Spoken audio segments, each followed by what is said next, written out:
أعوذ بالله من الشيطان الرجيم.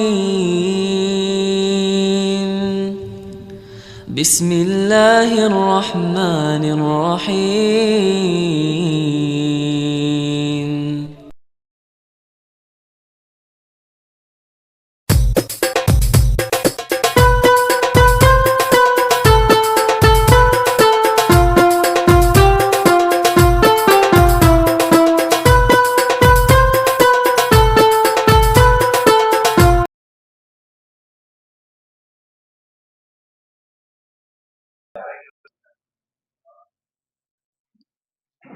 Alhamdulillahi Rabbil Alamin.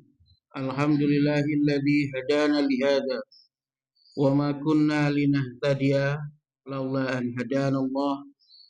Ashhadu an la ilaha illallah wahdahu la syarikalah wa ashhadu anna Muhammadan abduhu wa rasuluhu la nabiyya ba'da.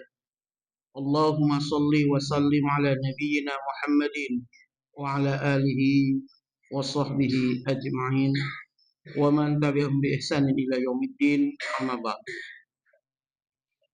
Bapak Ibu sekalian yang dirahmati oleh Allah Subhanahu wa taala, Mas Mbak dan adik-adik semua, alhamdulillah pada kesempatan subuh ini kita bisa berjumpa untuk pertama kalinya. Seingat saya sering dari takmir itu mengirim WA ya, minta untuk mengisi di masjid ini, tapi kebetulan memang jadwalnya kalau akhir pekan itu biasanya sudah penuh, kalau mendadak nggak bisa ya, karena kita itu kalau akhir pekan itu biasanya mulai dari Sabtu itu pengajian ya.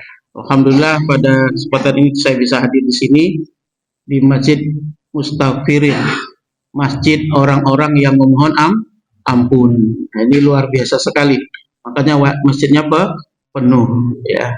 Dan saya sangat senang kalau masjid itu isinya berbagai macam usia, mulai dari anak-anak sampai lanjut usia. Itu namanya bukan masjid panti jompo, karena masjid ini macam-macam Pak Bu tipenya. Ada masjid yang untuk segala usia, ada masjid panti jompo ya, isinya cuman orang-orang jompo semua. Ada lagi masjid Tritunggal. Apa masjid Tritunggal itu? Dia yang azan, dia yang qomat, dia yang imam, dia juga makmumnya. Itu namanya masjid Tritunggal. Nah, alhamdulillah Masjid Al-Mustaghfirin ini ya, itu isinya komplit. Nah, itu yang namanya masjid.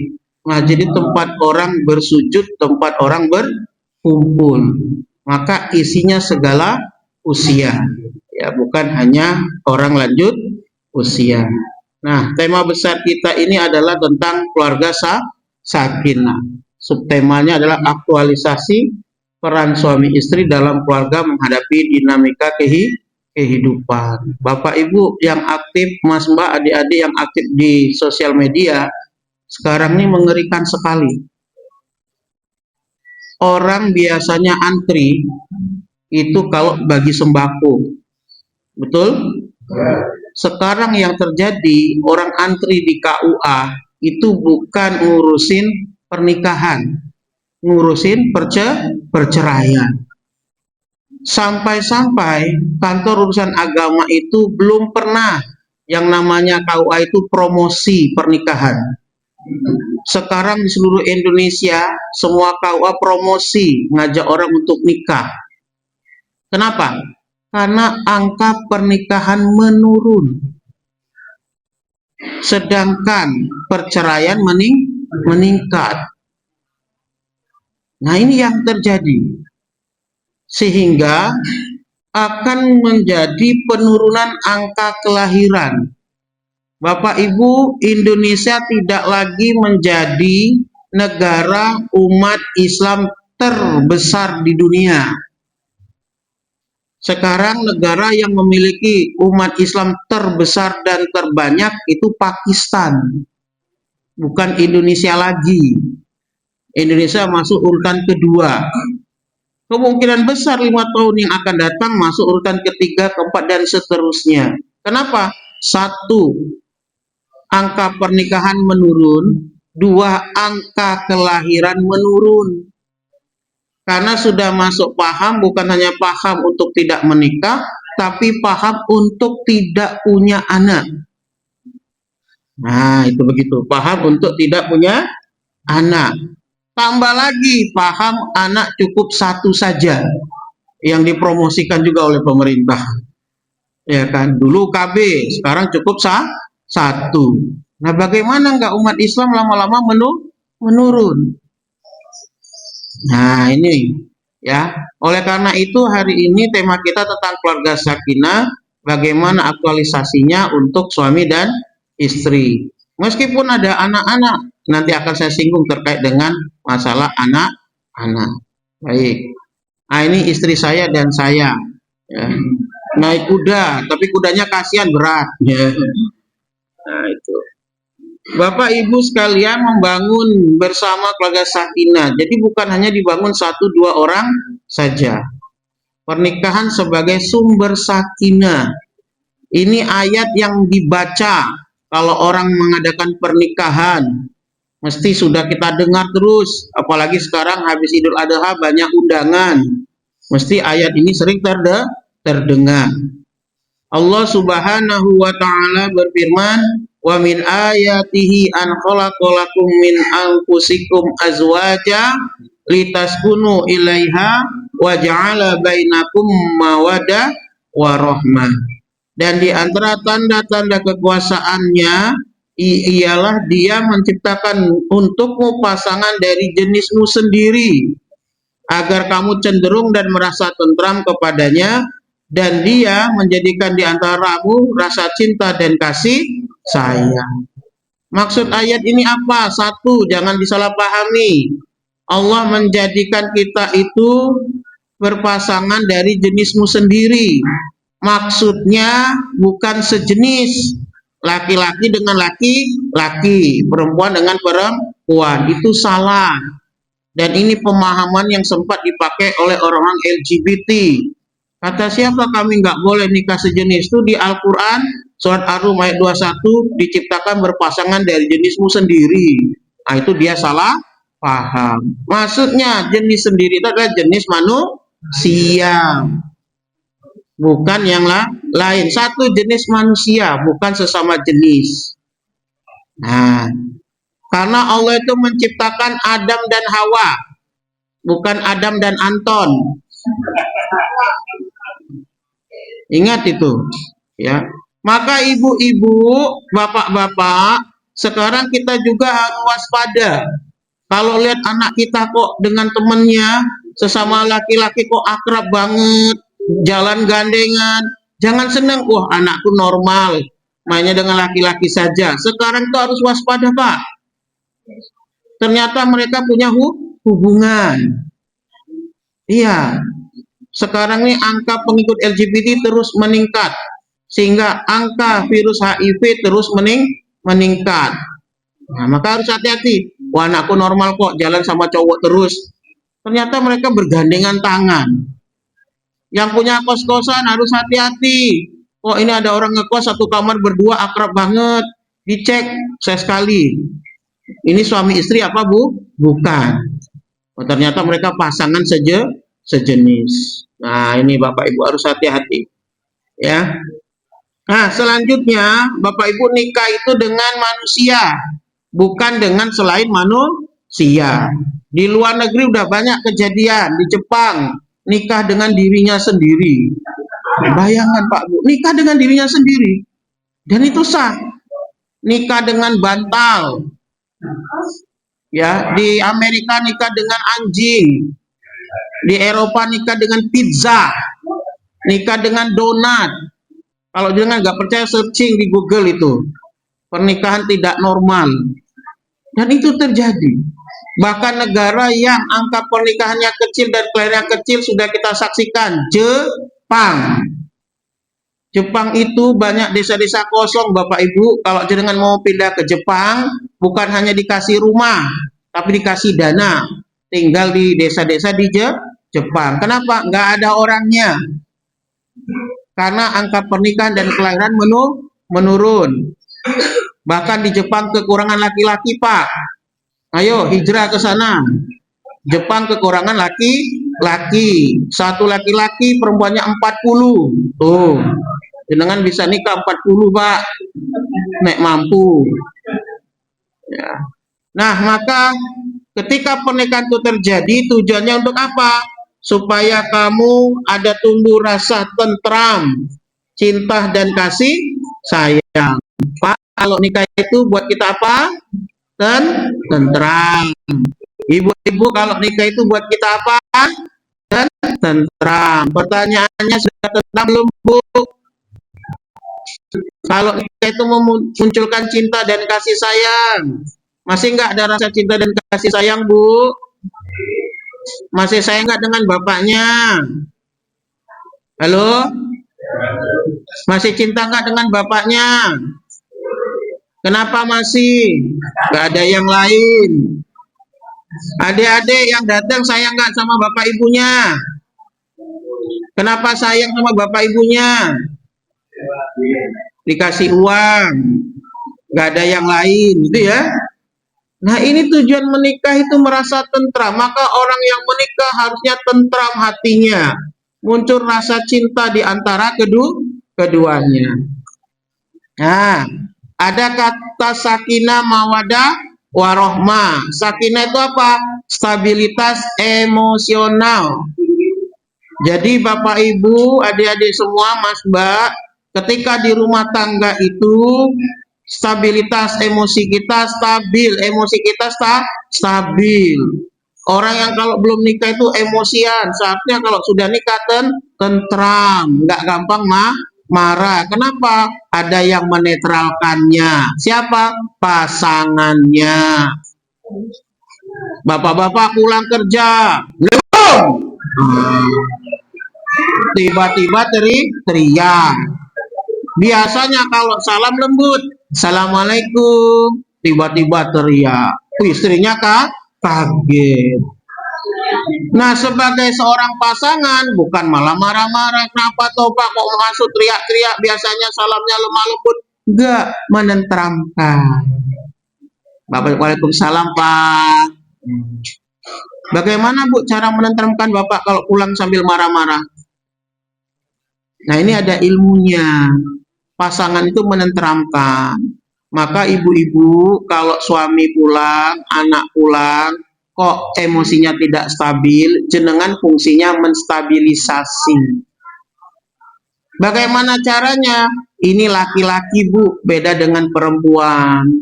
Caranya kalau laki-laki, baik itu anak maupun suami pulang ke rumah kok emosi tidak stabil, jangan ditanya.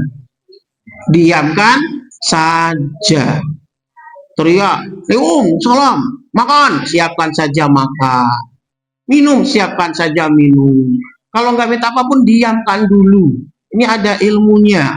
Kenapa? Kalau jenengan tanya, ada apa toh Pak, kok pulang nesu-nesu, kok itu tambah marah. Halo Bu? Tapi perempuan sukanya nanya.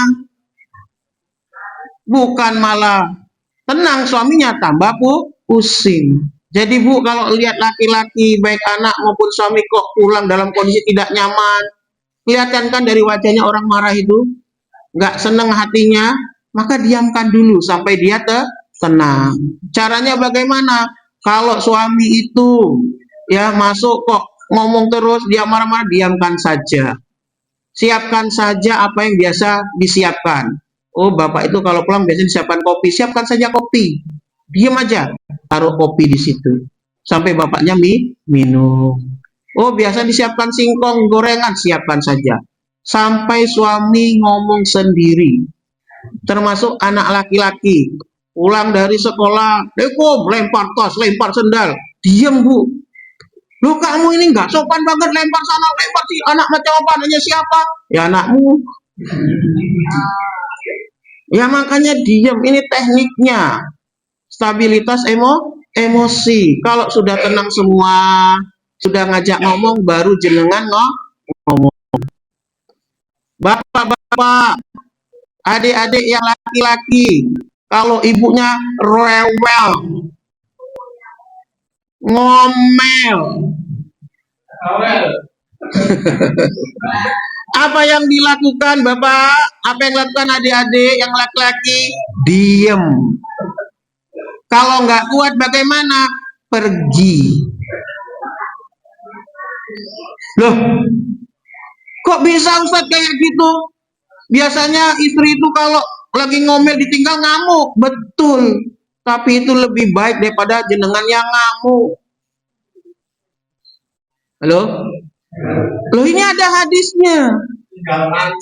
Tinggal mancing. Suatu ketika istri Nabi itu ngomel. Halo? Jadi Pak, yang ngomel itu bukan istri dengan saja. Istrinya Nabi Muhammad pun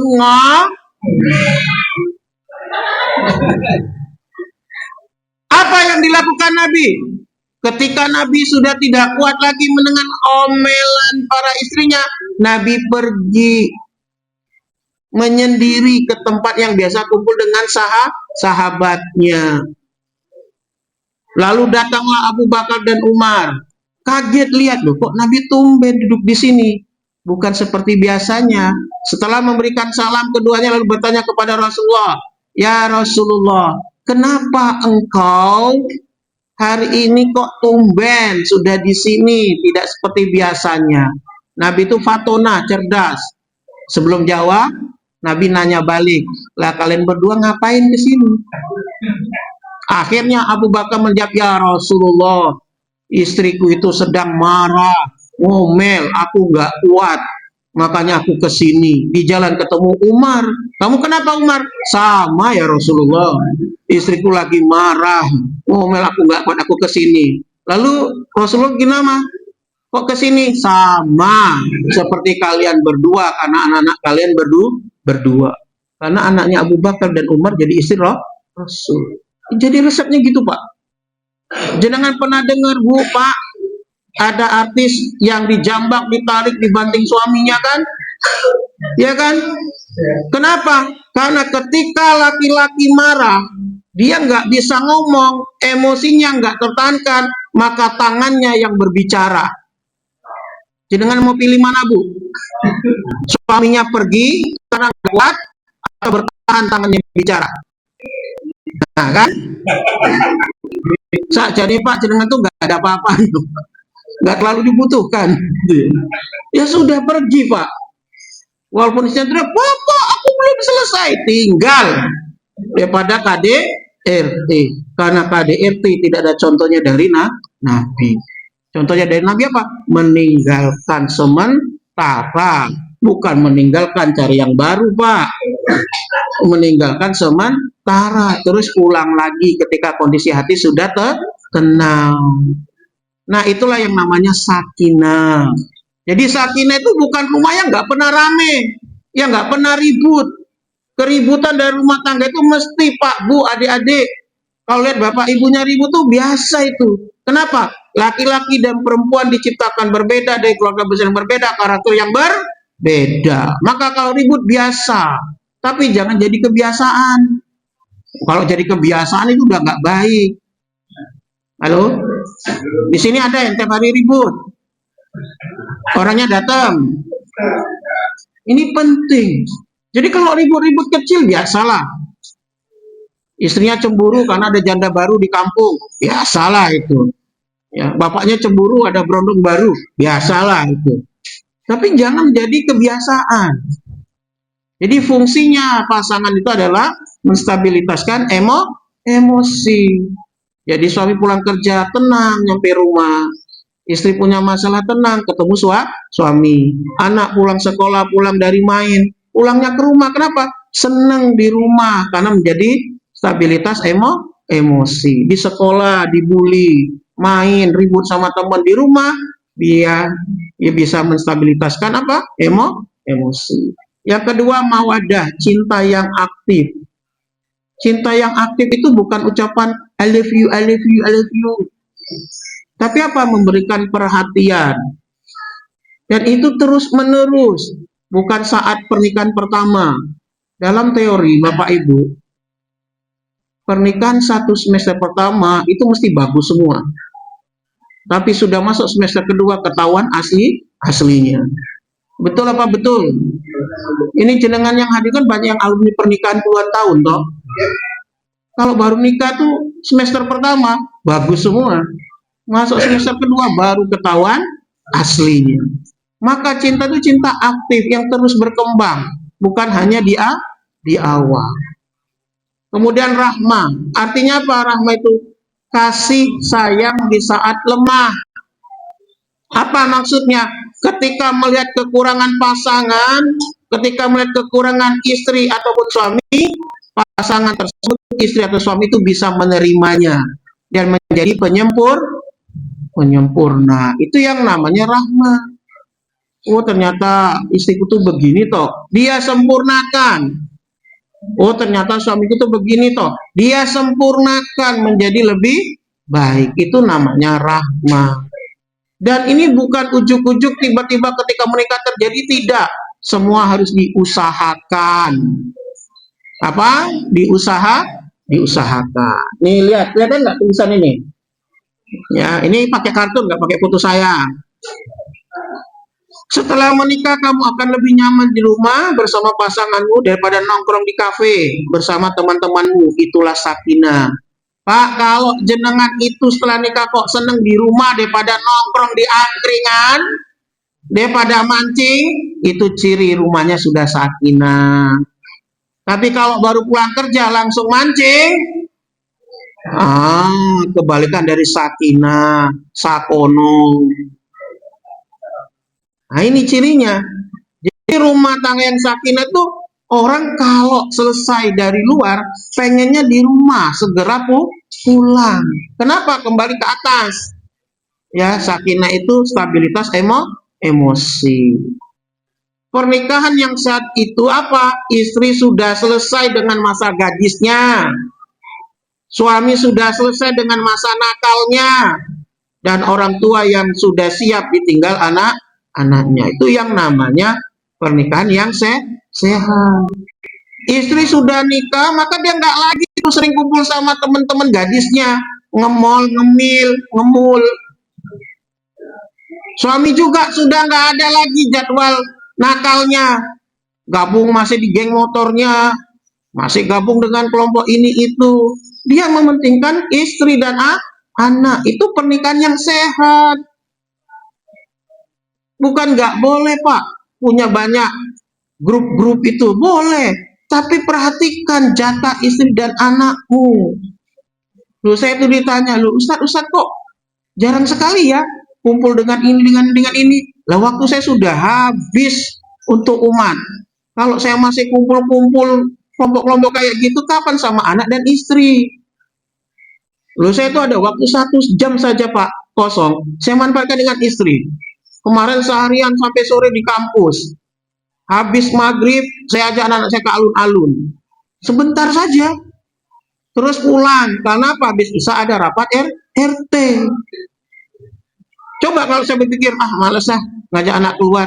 Ntar lagi rapat RT juga. Jangan Pak. Ajak ke alun-alun. Nggak perlu jajan Pak. Bawa dari rumah. Loh saya itu bawa tikar Pak. Kalau bawa tikar, bawa minum sendiri, bawa makanan sendiri loh. Enak kan? Cuman bayar parkir 3.000. Tapi sudah seneng. Gitu tuh, nggak percaya lihat di status WA saya itu. Nah itu gitu tuh caranya Pak. Kenapa? Memberi waktu. Pak, Bu, kita ini kadang kalau kerja di luar itu 100% kita berikan kepada orang. Untuk apa? Meningkatkan kualitas kerja. Tapi pas ke rumah, sudah sisa-sisanya. Sudah sisa pun dipotong, grup mancing, grup touring, grup moal. Anak itu sudah sisa, Pak. Kayak gitu, protes. Nggak bisa, Pak. Begitu juga ibu-ibu. Bu, boleh Bu ikut arisan banyak. Boleh Bu ikut majelis taklim banyak. Tapi jangan lupakan anak. Majelis taklimnya sore semua. Anak pulang, ibu kemana? Majelis taklim. Ibu kemana? Majelis taklim. Ibu kemana? Arisan. Ibu kemana? Nggak ada. Bukan nggak boleh Bu. Kita sering salah paham. Anak butuh kita. Loh ini curhatan seorang anak. Aku tuh punya ibu tapi nggak ada. Loh maksudnya apa Dek? Lah ibuku tuh sibuk arisan sama majelis taklim Ustaz. Loh saya tuh TPA. Jadi ibu saya itu siapa? Ustazah. Oh, berarti suruh aja bapakmu nikah dengan ustazah. Nah ini penting Pak, Bu. Kerja boleh, majelis taklim boleh, arisan boleh. Kasih waktu untuk anak juga. Halo? Ini pengajian jadi tegang atau jadi enak? Lanjut apa stop? Ar-rijalu qawwamuna 'alan nisa. Kaum laki-laki itu adalah pemimpin bagi kaum wanita. Tapi harus dipahami bapak-bapak, sampaikan juga kepada anaknya yang laki-laki. Apa kata ulama? Ibnu Katsir mengatakan kepemimpinan adalah tanggung jawab dan pelayanan, bukan otoritaris. Nah, otoriter, gitu aja. Ini biar nggak ngantuk ya, subuh-subuh kan suka ngantuk. Capek-capek saya datang, ditinggal tidur, kan nggak enak kok. Nah, jadi laki-laki itu bukan otoriter, Pak. Sampaikan kepada anaknya juga. Kalau kamu menikah nanti, kamu emang pemimpin, tapi bukan otoriter. Coba lihat dikatakan Presihab. Qawwamah atau qiyamah itu adalah manajemen keluarga, bukan superioritas mutlak. Jadi apa? Ar-rijalu qawwamuna 'alan nisa, dia itu menjadi teladan pelayan. Ya, dia menjadi sosok yang bertanggung jawab. Bukan sosok raja tapi nggak punya apa-apa, Pak. Kan sering laki-laki tuh, saya raja. Kopi, kopi. Makan. Nggak ngasih uang belanja. Nggak begitu. Oh, istri harus taat sama suami. Betul, Pak. Tapi kamu juga sebagai orang bertanggung jawab dan pelayan untuk siapa? Istri dan anak. Pak, skincare ibu habis. Belikan. Pak, pengen jalan-jalan. Oke. Itu begitu. Pak, mbok saya dibantu jemurin pakaian. Oke. Pak, ibu sakit nggak masak. Oh, ropopo. Tuku sopi put. Itu. Bukan pulang lihat. Loh, kok rumah berantakan? Loh, kok piring masih banyak numpuk? Loh, kok nggak ada masakan yang bisa dimakan? Loh, istriku main HP tiduran di kamar. Langsung ngamuk. Ternyata istrinya sakit. Halo? Halo? Sadar, Pak? Loh, saya itu, Pak, pulang jam berapapun sampai rumah, terkadang rumah itu berantakan karena punya anak kecil. Yang namanya punya anak kecil nggak pernah beres rumah. Dirapiin, bongkar pasang lagi. Ya, istri saya di rumah kecapean. Kenapa, Mi? Pusing, Mas. Ya sudah. Lihat di belakang piring numpuk. Saya cuci, Pak. Sudah nyuci, belum masak. Nggak apa-apa, tinggal beli kok. Yang penting kamu sehat. Itu, Pak. Itu contohnya kalau belajar dari Nabi dan paham Quran. Istri macam apa? Nggak ada yang bisa dimakan, rumah berantakan, piring numpuk. Halo? Itu yang namanya penanggung jawab dan pelayan. Istri sakit, ayo ke rumah sakit. Nah, gitu. Sakit, minum apa yang Anda bisa sembuh, nggak usah manja. Waduh, gimana itu, Pak? Ini tersinggung nggak kira-kira? Makanya dalam hadis itu kulukum ra'in wa kulukum mas'ulun an ra'iyah. Jadi setiap kita itu pemimpin dan akan dimintai pertanggungjawaban. Tadi bahas Bapak, sekarang bahas Ibu. Halo, Bu. Bu, istri adalah pemimpin di rumah suami dan bertanggung jawab atasnya.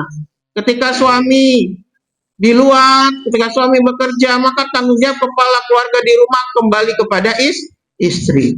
Dia yang menjaga ketahanan keluarga, termasuk anak dan pendidikan anak. Ya sama seperti wakil, ketika ketua tidak ada, wakil yang bertanggung jawab. Nah ini ibu-ibu. Jadi seorang istri juga bertanggung jawab atas rumah keluarganya ketika suami tidak ada. Nah, saya itu tidak pernah maksa istri saya untuk selalu izin kalau keluar rumah. Tapi istri saya paham agama. Jadi kalau keluar rumah izin dulu. Pi mau ke warung beli buah, silakan. Pi mau ke sini beli ini, silakan. Padahal saya nggak pernah nyuruh. Kamu harus izin terus, enggak. Tapi dia paham. Pemimpin rumah tangga adalah suami. Nah, Pi tolong bayarin Shopee. Ah, boleh lah. Nah, itu karena tanggung jawab suami. Lanjut. Lanjut. Nah, ini contoh percakapan rumah tangga yang sakinah mawaddah warahmah itu, Bapak Ibu. Terima kasih ya karena nggak pelit sama aku. Ini ucapan istri. Ya. Terima kasih juga atas lembaran uang yang kamu keluarkan untukku. Semoga rezekimu diganti seluas langit. Terima kasih sudah selalu mengusahakan untukku. Jadi seorang istri tahu terima kasih. Kalau dikasih suami uang, ridho, terus ucapkan terima kasih. Dikasih suami uang 1 juta, hah? Cuman 1 juta? Pra cukup Pak, makan apa? Dolar naik. Oh. Halo? Jangan gitu Bu. Makasih Pak, semoga rezekinya lancar, berkah, dan bertambah terus. Semoga ini cukup. Senang suami. Halo? Suami bilang apa sama istri? Jadilah teman ibadahku, teman surgaku, teman hijrahku, teman kerjasamaku, teman pengertianku, teman ceritaku, teman bercandaku, teman berjuangku, teman selamanya di dunia wal akhir. Senang Pak istri dibilang kayak gitu. Halo Pak. Terus suami ngomong juga, nanti kalau semuanya sudah lunas, kalau hidup kita sudah ringan, kita penuhi wishlist bareng keluarga kecil, kita beli apa yang sudah hilang. Amin. Karena semua hidup ada masanya. Itu menyenangkan. Lah, istri nggak tahu terima kasih, suami nggak tahu terima kasih. Akhirnya tempur terus kan. Dikasih orang suami apa? Cuma segini nggak cukup untuk belanja. Dasar istri nggak terima kasih. Bapak juga nggak jadi suami bertanggung jawab. Udah. Jadi perang itu. Nggak ketemu itu. Tapi kalau yang satu tahu terima kasih, yang satu terima kasih, jadiin indah. Ada nggak di sini? Istri kalau dikasih suami terima kasih. Apa diem saja? Bu, ini uang belanja, taruh meja. Kenapa? Tahu sedikit. Harusnya Bu, ini uang belanja deket Bu. Makasih ya Pak, semoga rezekinya lancar dan bisa menambah uang rezekinya. Kan doa. Bapaknya bilang, maaf ya Bu, Bapak belum bisa ngasih banyak-banyak, baru 1 miliar. Kayak gitu, ember. Suami terbaik adalah yang terbaik pada istrinya. Halo bapak-bapak, adik-adik semuanya dengar ini. Jangan salah, suami kok baik dengan tetangga, suami kok baik dengan janda, suami kok baik dengan teman kerja, dengan keluarga nggak baik. Terbalik. Sekarang tuh banyak Pak suami yang ngawur Pak.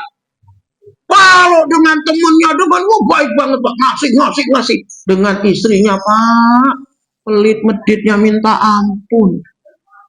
Dan ini nggak sedikit, banyak. Mungkin orangnya datang juga di pengajian ini.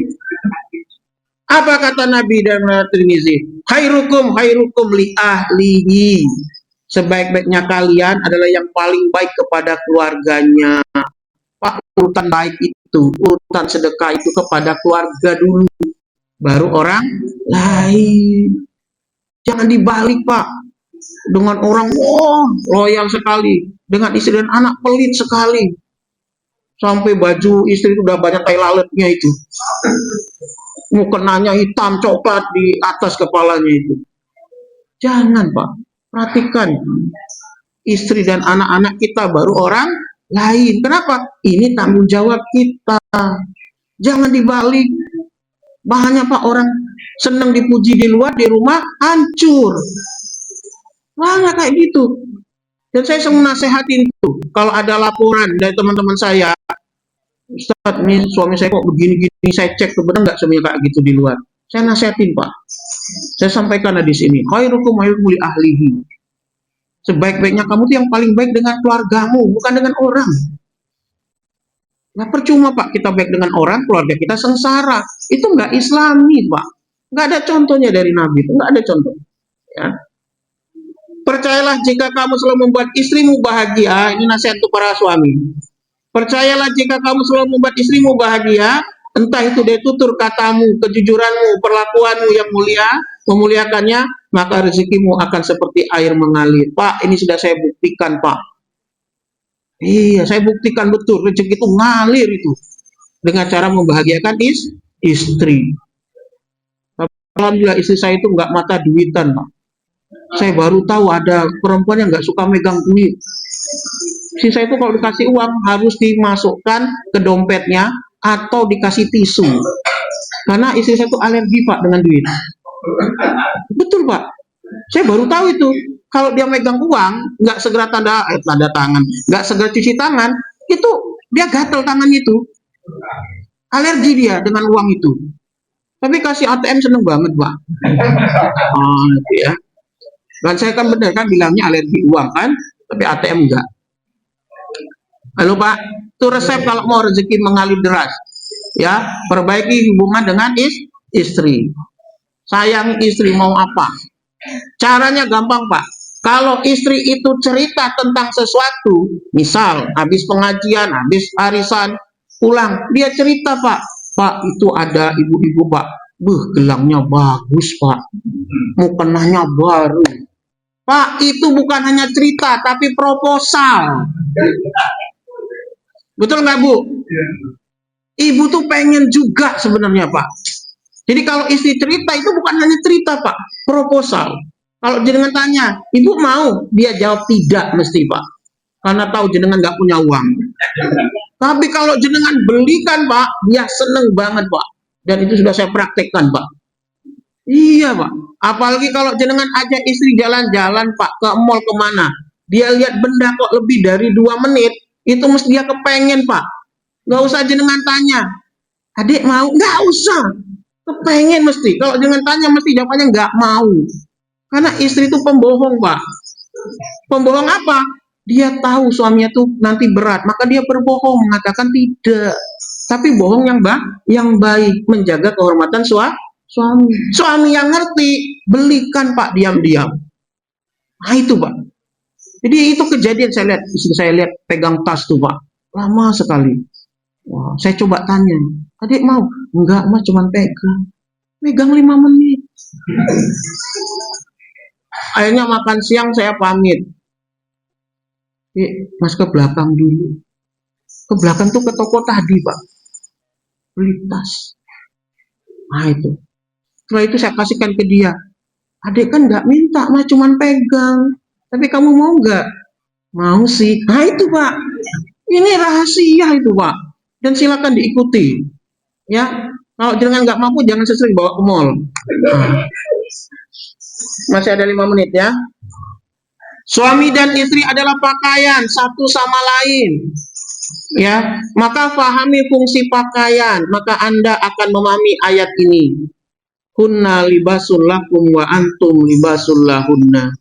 Mereka istri-istri adalah pakaian bagimu, wahai suami, dan kamu pun suami adalah pakaian bagi istri. Yang namanya pakaian Pak, ya dipakai semuanya. Nggak mungkin tangan ada 2 cuma dipakai 1, yang satu ngewer-ngewer.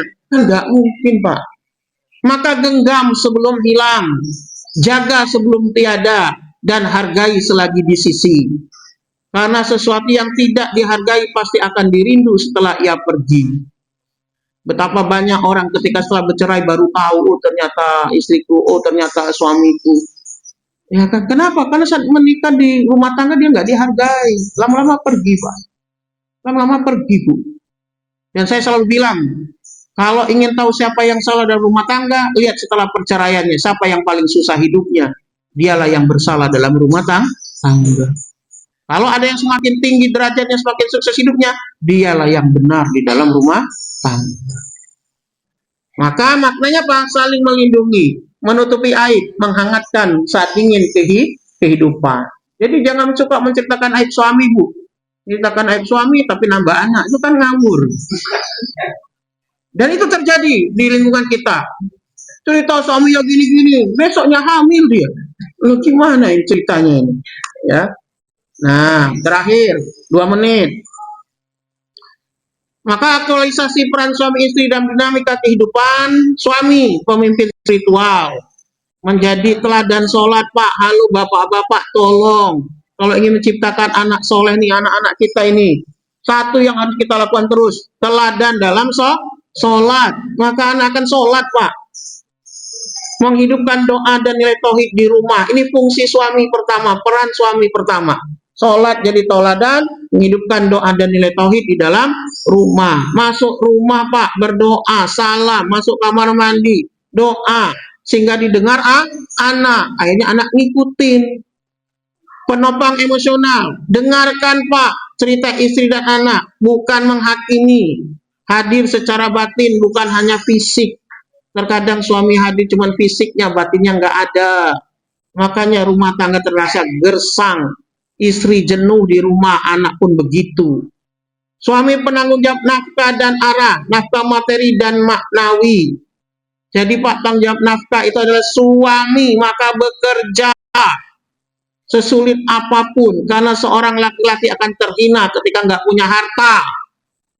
Halo? Jadi jangan nunggu dari langit. Nabi marah ketika habis sholat subuh ada sahabat di masjid nggak pulang-pulang, waktu duha nggak pulang. Nabi pergi, dia masih ada. Dimarah Nabi. Ngapain kamu di sini? Ibadah berdoa. Marah Nabi. Orang tuh butuh usaha, kerja sana, ngapain di masjid? Kecuali udah pensiun, Pak. Pensiun 10 juta per bulan, udah di masjid aja lah, zikir banyak-banyak. Jadi marbot. Ya. Membimbing visi keluarga. 1 menit terakhir. Istri, pilar ketahanan emosi keluarga, menenangkan saat krisis, menguatkan saat suami lemah. Nah, ini loh, Bu. Fungsi istri hati-hati sebagai stabilitas emosi. Pendidik utama anak, ibu adalah madrasah pertama. Karakter anak lahir dari keteladanan ibu. Penelitian sudah mengatakan yang sangat berpengaruh kepada anak pertama adalah istri. Anak itu cerdas bukan oleh suami, tapi oleh istri. Maka istri adalah madrasah pertama. Kenapa? Karena suami itu jarang dekat dengan anak. Maka ibu-ibu rajinlah ngaji, biar banyak ilmunya. Partner dialog dan keputusan, istri bukan penonton, istri adalah mitra strategis, sehingga istri memberikan saran dan masukan, mohon para suami dengarkan. Kalau istri memberi masukan, waktu sudah habis, nggak usah ada pertanyaan. Dah, Bapak Ibu, itu saja ya. Gaya saya memang kayak gini, tapi kadang-kadang berubah juga tergantung materi. Ya, terima kasih atas undangannya, terima kasih atas perhatiannya. Saya akhir dengan wassalamualaikum warahmatullahi wabarakatuh.